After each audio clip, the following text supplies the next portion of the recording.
your boy, it's Knowlifefam, back at it again with another stream. And today we're just out here cleaning up a little bit. Cleaning up a little bit. I don't really think I need to be giving like a mission statement on the stream, but it feels good sometimes. Today it doesn't feel so good because I haven't quite decided what exactly it is I'm gonna be doing today. But hey, let's say fuck it. Let's just get into it. Let's meditate a little bit. Let me get a quick little meditation in so that I can, sort of bring in the energy that I need to bring in for the day. Relay to my spirit and my soul and my mind what exactly it is we're going to be trying to accomplish today. Let's see.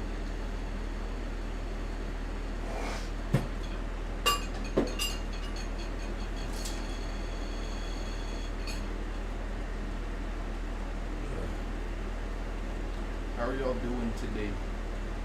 I hope you're doing good. I just missed 333. I hate to see it. I should have been a tad bit quicker. Should have been a little bit quicker, maybe, if I wasn't getting on my phone as much. That's something I'm going to be working on.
Anyway, in my little bit of scrolling just now, ran into a post about, well, I guess, men's mental health. You feel me? You probably can't hear me all that well from over there. But, I don't know, ran into this post about men's mental health. Like, a girl was like, this guy I'm talking to says he's going through something and just wants to chill and be alone. What is it? Does he not like me? And I'm like, niggas got mental health problem. Niggas be getting sad sometimes and really just need communication or need some form of cathartic release, an ability, a place to release that emotion without any judgment or whatever.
Yeah, I need to get off the internet sometimes. I need to get off the internet sometimes as I'm about to hop on YouTube or some shit.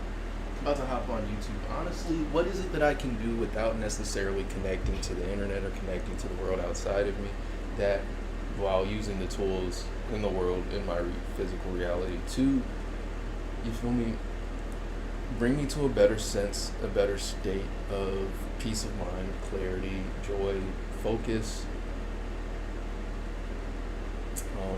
direction, and balance in all those things. You feel me? Because high key, low key, it feels like, I don't know, I'm struggling. Of course. There's always, well, I'm not going to say there's always going to be, at the moment I'm struggling with certain things, whether they're in my conscious awareness or not. I recognize that because, and it might not be just because I'm not where I want to be, like physically, in my finances, in my relationships or things like that, but because there's things that aren't operating in a way that I desire them to. There's processes within my own being that aren't operating how I desire them to, or because things aren't operating how I desire them to. On the outside, it's not so far-fetched for me to say that there must be something internally going on that may be contributing to my own demise.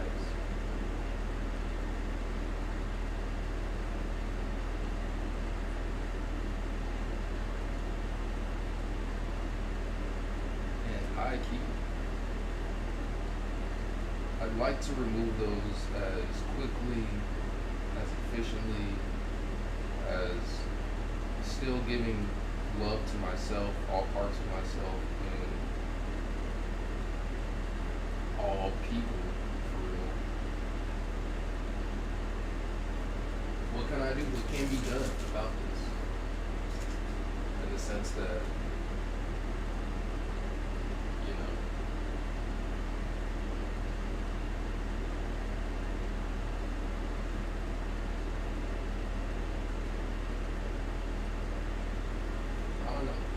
like, sometimes it feels like because I'm who I am now, and this version of myself has been the version that has put me in this position, mentally, physically, financially, emotionally. I'm where I am because of who I am, or because of who I've been. So, with that being said, it's easier to look at my life, to look at life in general, and to not be as much as a victim as I've seen myself before. In the past, I might have put it as,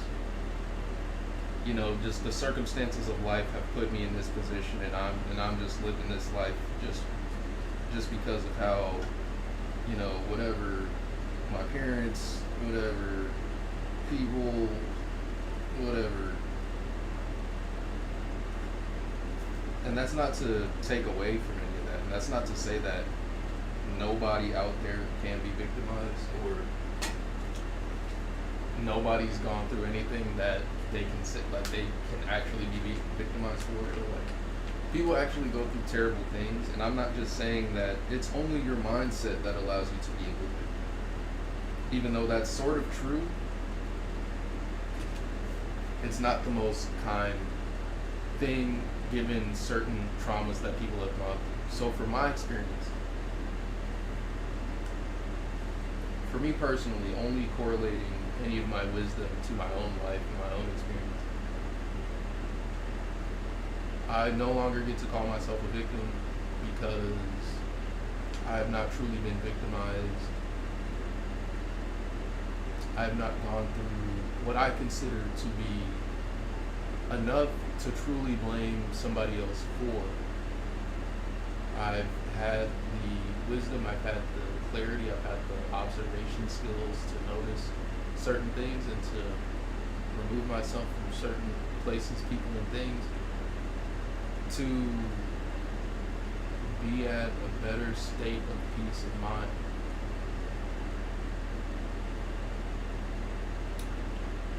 And because I have that awareness, because I have this observation skill, I do not get the leeway of blaming others for my own experience.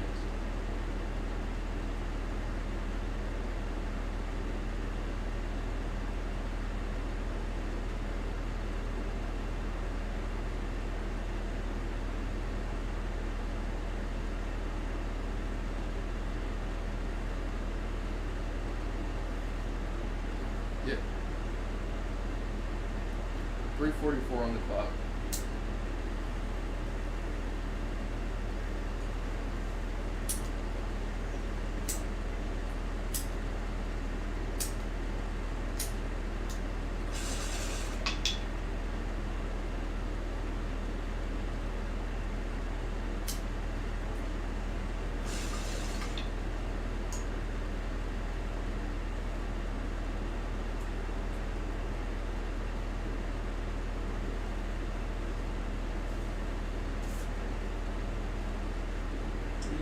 On the clock with that shit.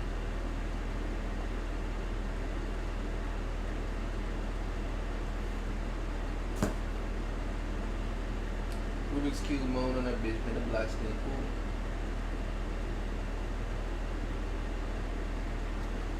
Pro moves as a hop spin. Ooh.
Yeah, I just woke up, started smoking dope. I feel important. I just know that all my future's cargo be imported.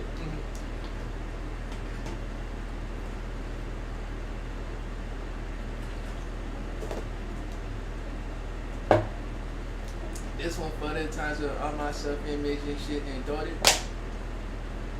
My self-image was distorted.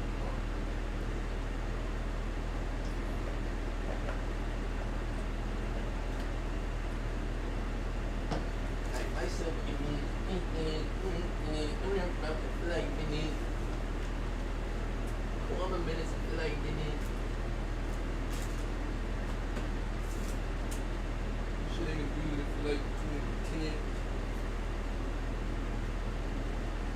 If I gotta use it to hit up minute. Yeah.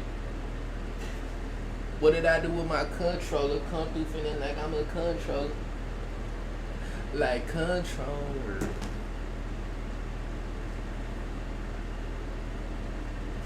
Controller. Like controller. Controller. Them girls are nice things. I do what I use, I want it. Them girls are take my money. They don't want me to have nothing. They don't want me to have nothing. They wanna see me love. They don't wanna see me. I ain't anything. I think I like you. I think I like you. Just cry for you. You think I love me. Like controller. Controller. I like controller. Controller. Them girls, they just wanna take my money. They don't want me to have nothing. They don't wanna see me find your loving. They don't wanna see me finding a winning free. I think I like you. I think I die for you. Jodeci cry for you. Do things that you want me to. We're gonna watch some more news. California wildfires are different today, so California's approach needs to be different. Proposition 4 helps us stop these devastating fires. Early detection, prevention, critical equipment. Yes on 4, prevent wildfires and protect our drinking water. Unexpected. Unscripted.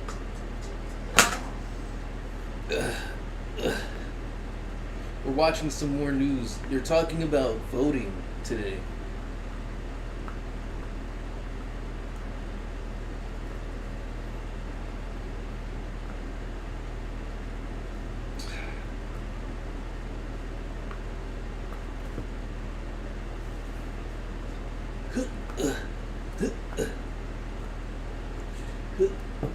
Fuck.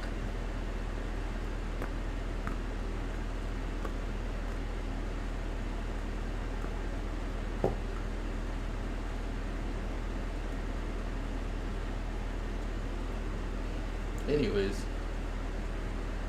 Hey, everyone's getting ready. The media, the U.S. Capitol Police, and who can forget our election officials getting all decked out with their skimmer hats and shiny ballot boxes and bulletproof glass and panic buttons. Boy, everyone seems really tense this year. Did something bad happen last time? These are doodles. Look, I'm just joshing. I remember, we all remember, or at least our nervous systems do. 4-ish years ago, the losing candidate of the United States presidential election publicly and falsely declared that the election was rigged and stolen from him, causing a massive riot and attempted silly coup, resulting in injuries and death and a lot of jail time. Not for the loser fraud candidate, mind you. He is somehow running again for president again. And that same candidate, let's call him Donald Trump, would later casually admit that he totally did lose that election. But I guess would then say he was being sarcastic because I'm pretty sure he doesn't know what that word means. But then, in the world's least surprising twist, Instead of disqualifying the candidate who lied about widespread election fraud, the Republican Party would go on to use Trump's lie to escalate a pattern of voter suppression and intimidation. Because they love doing that. And so we are now faced with an election year where the GOP might completely hijack the democratic process in the name of protecting election integrity, which I do believe is called irony, in that it makes me want to shove an iron into my face. Title: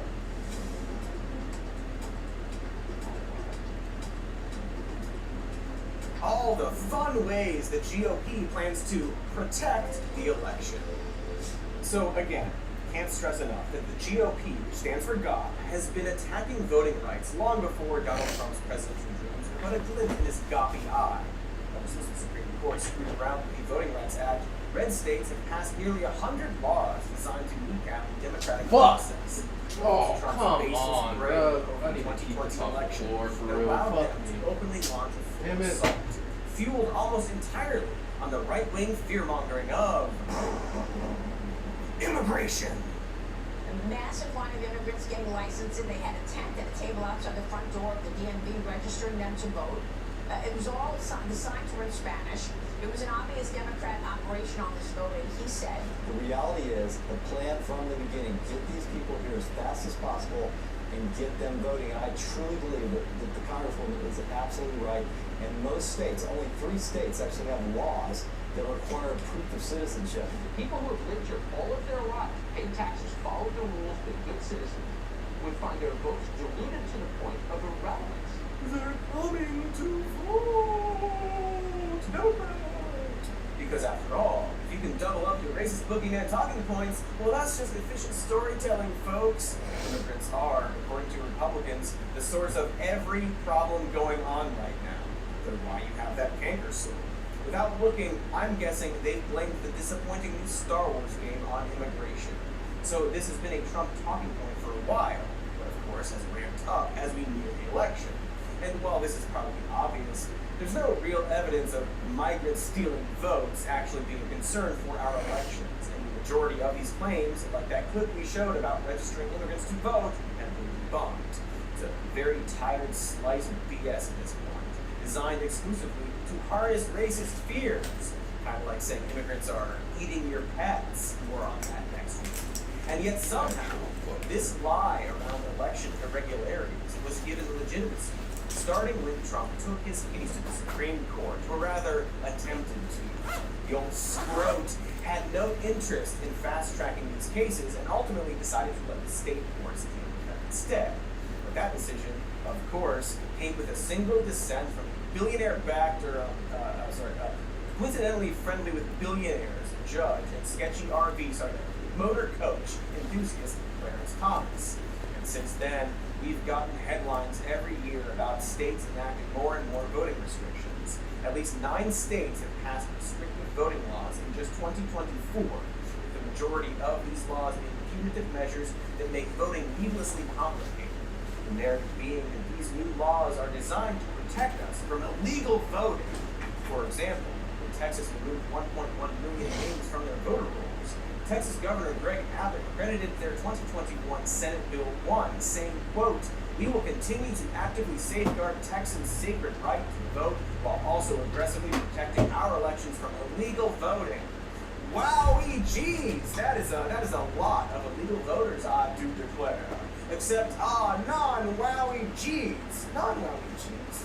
Non-wowie geez. It turns out that, as Abbott himself noted, around 920,000 of the names removed were ineligible due to an unverified address or being dead, which is just common maintenance that states have to do on account of death being a thing, for now. It should be noted that even these regular voter purges are still pretty f***ed up, since they often axe anyone who simply hasn't voted for a while.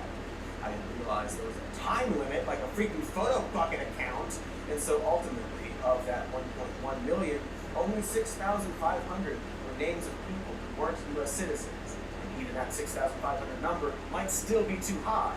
Texas actually has a pretty sad track record of purging voters with outdated information regarding citizenship.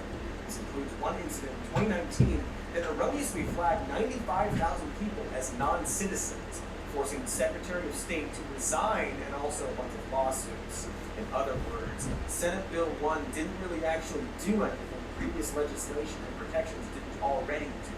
It's like if I said my tie protected me from Dracula's, the proof being that I'm currently not fighting Gary Oldman. I mean, I'll get him someday, obviously. We'll see. He won't, because I'm going to get him. But what Senate Bill 1 did do, however, was limit the time window that polls were to be open and added restrictions upon those who vote through drive-by or mail-in ballots. It also gave Texas Attorney General Ken, not cool like Bill Paxton, license to crack down on illegal voter registration, issuing search warrants to investigate threats to our democracy.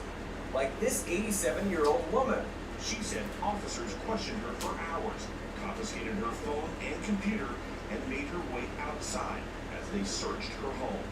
I said, let me get dressed. And she said, oh, God's sake. What were you wearing? My nightgown, and I had all these policemen around me. It was embarrassing, humiliating. I was so angry. It was horrible. Yeah, go get him, Ken. Terrorize Granny. Kill her. My goodness. That lady was a volunteer for the League of United Latin American Citizens and one of several members of LULAC that Paxton had raided, along with several Democratic Party organizers. Call me Cody Roby Chody. Don't actually, but I don't want that to catch on. Please don't.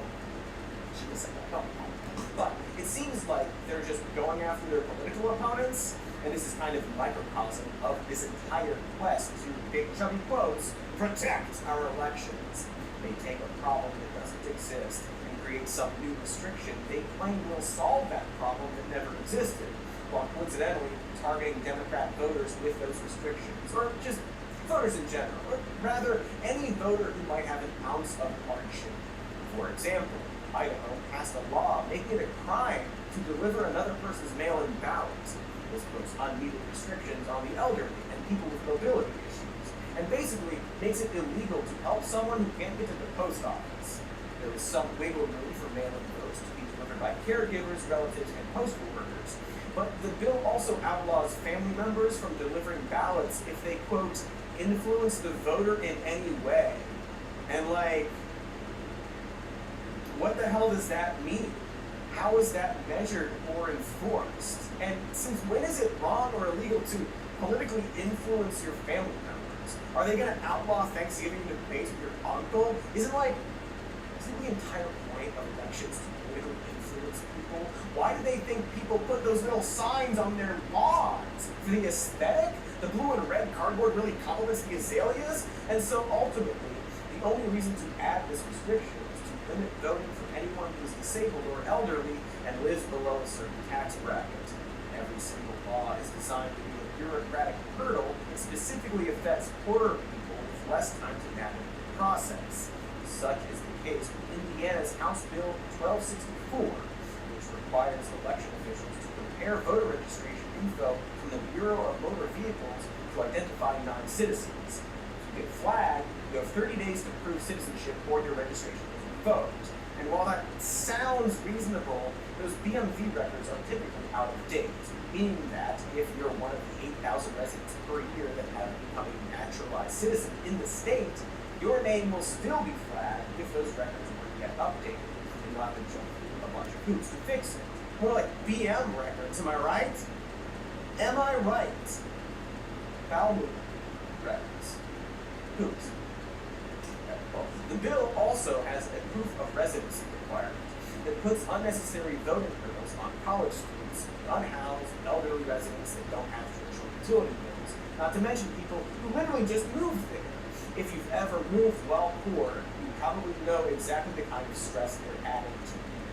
So now you have to navigate voting registration on top of finding a truck, taking time off of work, and getting Spectrum on the phone to tell them to stop service at your old place to become a Wi-Fi enabled cable-ready Hoosier because you just moved to Indiana, like Gene Hackman in Hoosiers.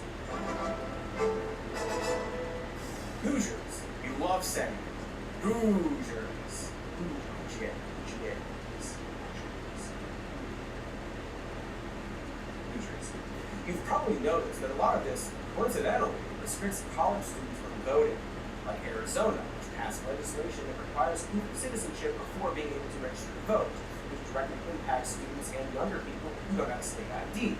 Tennessee shortened the deadline for requesting an absentee ballot while also limiting who can register other people to vote, and even establishing a $5,000 fine to a person or persons who break that law, even unintentionally. And this is on top of Tennessee already having a record low voter turnout due to how hard they made it to vote there. You know those people who stand outside of supermarkets or music festivals and try to get young people to register to vote? You know, nerds. That's who they are going after with these laws by putting a bunch of restrictions on who's allowed to volunteer and how much time they have to submit these voter applications. Kansas and Florida also passed similar legislation that specifically targets voter registration groups and threatens violators with fines up to hundreds of thousands of dollars.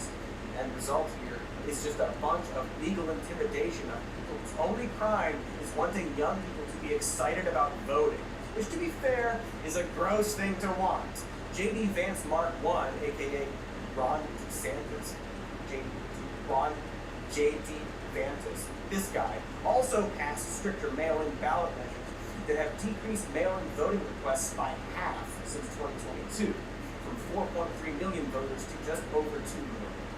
It's important to remember that while it looks like they just want fewer people to vote, which is already weird, they actually want fewer certain people to vote. Specifically, anyone who doesn't have the time or money to deal with these new restrictions, as well as anyone who votes via mail, which happens to be largely Democrats. And so, throughout the country, millions of Americans could be impacted by these new voting laws, especially those that live in states that have passed stringent photo ID requirements since 2020. In fact, per a University of Maryland study, 29 million Americans didn't have a current driver's license, and 7.6 million Americans didn't have any non-expired photo ID in 2020, especially voters who are Black, Hispanic, and or under the age of 29. There are also stumbling blocks for trans people who either need their IDs updated after their gender affirmation, live in a state in which they can't change their IDs to their identity, or live in a state that requires them to provide proof of their gender affirmation surgery. So, again, they are making it harder to vote for poor people, college-age kids, people with disabilities, anyone who just became a citizen or is changing their gender identity, and folks who are Black and Hispanic. And gee, I wonder if there's a pattern with that group of people. Who can say?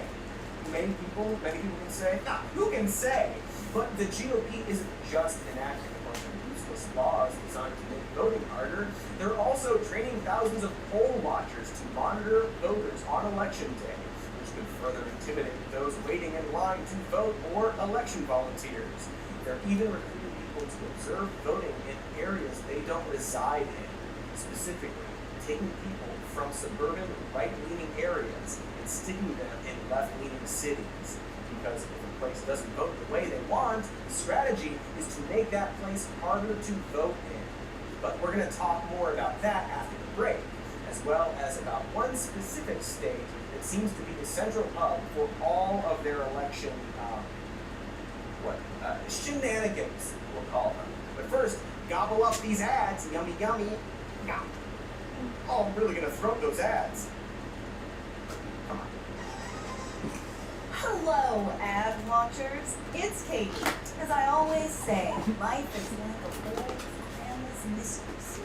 You just don't know what you're going to get, and you're not allowed to ask. A lot of Americans. And that's why I use SimpliSafe to make sure she doesn't come around no more. We've partnered with SimpliSafe to offer you an exclusive 50% discount on a system, plus a free indoor security camera with Fast Protect. Not everyone has a grandmother that has to break into their tool shed, but if you have a reason for a little extra protection, SimpliSafe is the easiest and most hassle-free way to do it. It works right out of the box, has no cancellation or hidden fees, and it works. With their 24/7 live guard protection, their agents can act 5 seconds of receiving alarm, which is good because she's fast. Inhuman fast. It's terrifying.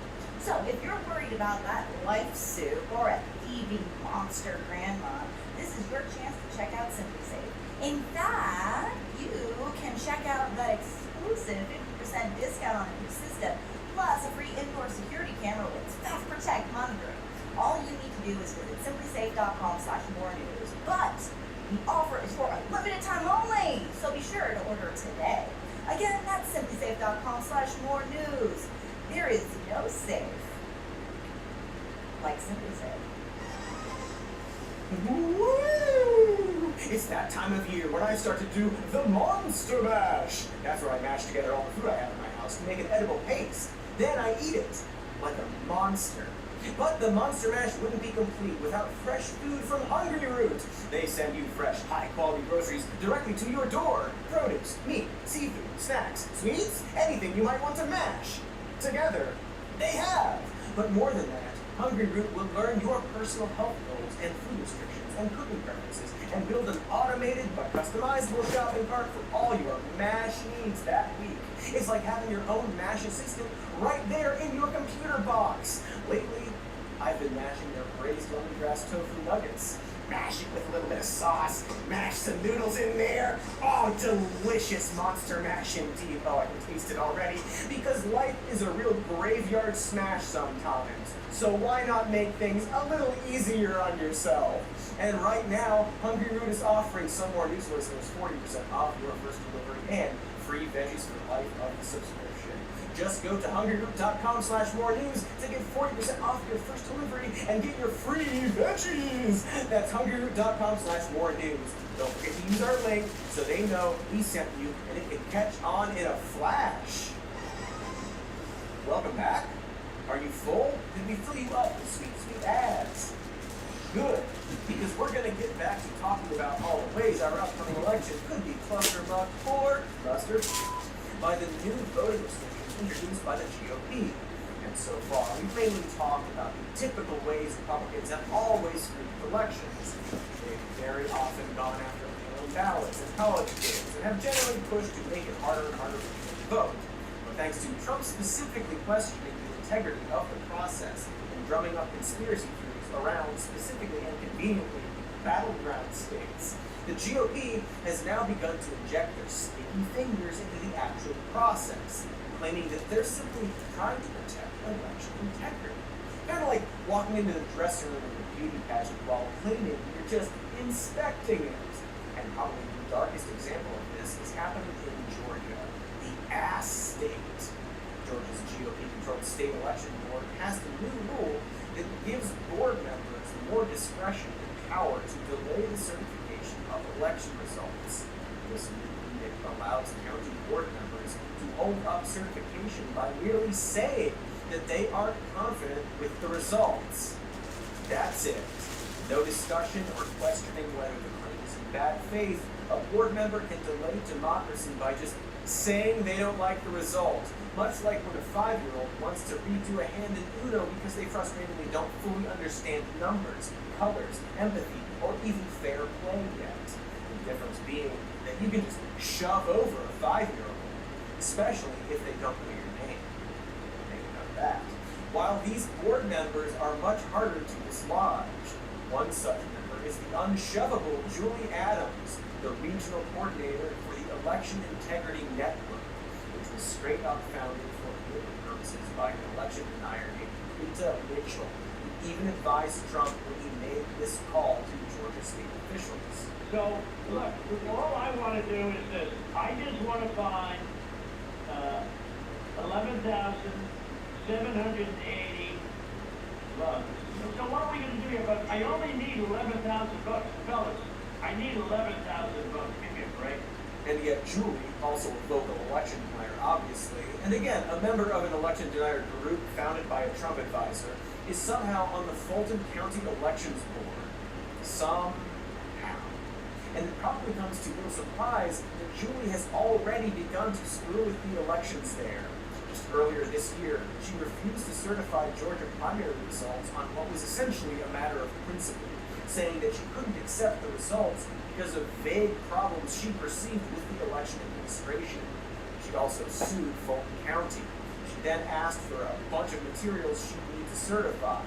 You can actually watch a 7-hour video of her going through these documents, you know, if you're sick like that, before Julie asked for even more documents. Ultimately, her lawsuit was thrown out by a judge due to a technicality, but the damage was already done by that. Adams didn't like who was winning and wanted to show everyone that she could obstruct the entire process and would gladly do this come November. If you're thinking, wow, they need to get her out of there. Turns out they did the opposite, instead adding more election deniers to state election boards, such as Janelle King, a conservative podcaster with no election experience that, wouldn't you know it, questioned the results of the 2020 presidential election. In fact, that board now has a majority of election deniers, and, with Trump's blessing, they've been using that majority to pass all sorts of new rules specifically designed to draw out the certification process. This includes enacting tedious hand counts, and that rule I mentioned allowing local election board members to refuse to certify results. Essentially, they are doing anything they can to delay certification so as to give Trump as much time as possible to scam his way into power, which, if you recall, was exactly what he was trying to do with the phone call during the last election, a phone call that he was advised to do by the people who have now hijacked Georgia's election process. So just to reiterate, if these freaks get their wish, the next presidential election could be decided by 3 MAGA weirdos delaying the certification to a single swing state, and all they have to do is say the vibes are off. Seems like, perhaps, something's broken. But good news, the Democrats have sued the Georgia State Election Board, so I'm sure it'll all work out. Anyway, this isn't the only hit Georgia is playing. They're on that midnight train to them. Their governor, Brian Kemp, passed a measure that allows counties to reduce the number of voting machines, which of course would significantly add to Georgia's absurd wait time. But probably the most, as the kids say, whack thing they've done is pass a law that allows anyone to challenge a person's eligibility to vote. And people have already begun to do this. In one county, a single lonely man challenged over 13,000 voters. That's 8% of the voters in that county. Because voting should be just like a battle royale, you see. It's not enough that I get to vote, I have to stop your vote. They've also recently made it illegal to vote if you don't list a residential address on your registration form. That will come into effect in the next election. But for example, this will disqualify anyone who is staying at a homeless shelter, or I guess anyone in between homes at all. Or one of the many reasons I can't think of that someone might not have a firm residential address. It's weird and intrusive that they would require that, is my point.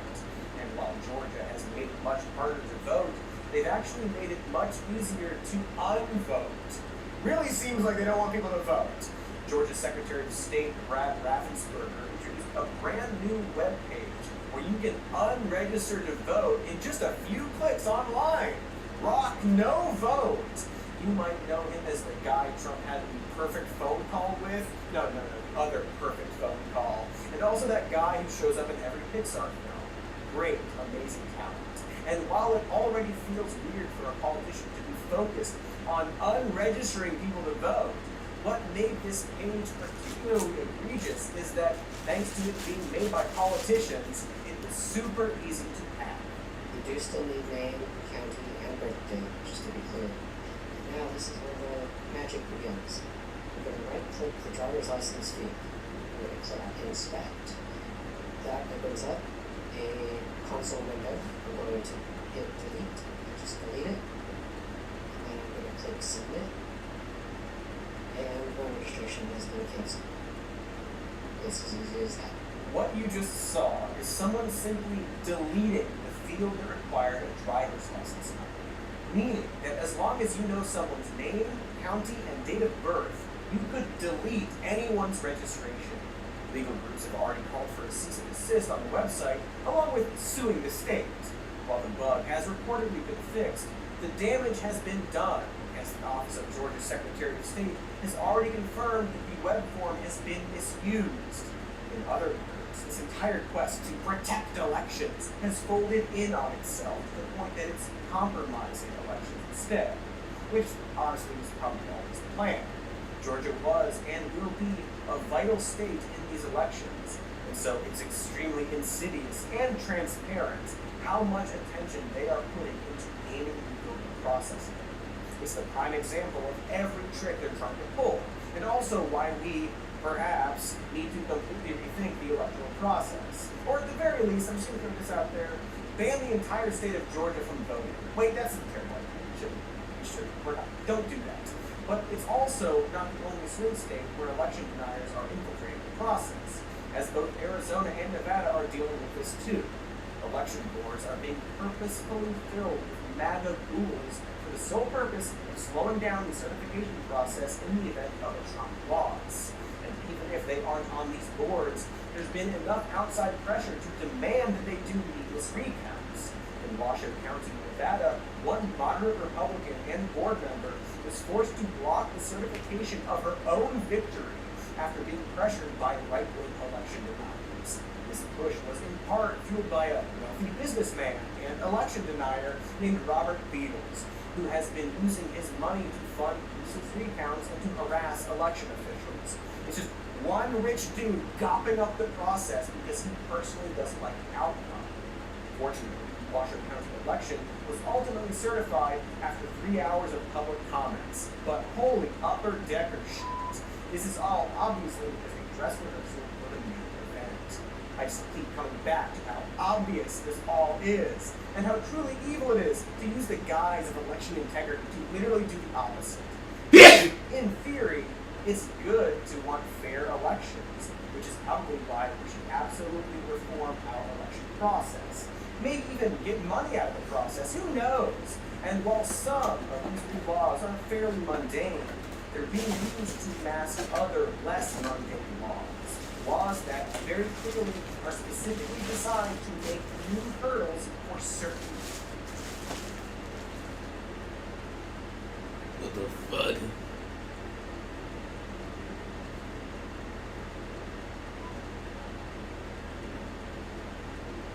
Which is probably why we should absolutely reform our election process. Maybe even get money out of the process, who knows? And while some of these new laws are fairly mundane, they're being used to mask other less mundane laws. Laws that very clearly are specifically designed to make new hurdles for certain people. No, title monkey. Minds are white, over 30, and exclusively heterosexual. Especially that last one. It's in the Mind Bible. No commandments in that Bible. It's stern books. No, I'm talking about laws that are so overtly racist that they are literally Jim Crow laws. As in, there's an actual Jim Crow era law in Mississippi that prohibits people from voting if they have been convicted of a crime from a list of 22 different categories. Some of the crimes include really minor stuff like receiving stolen goods, timber larceny, and writing a bad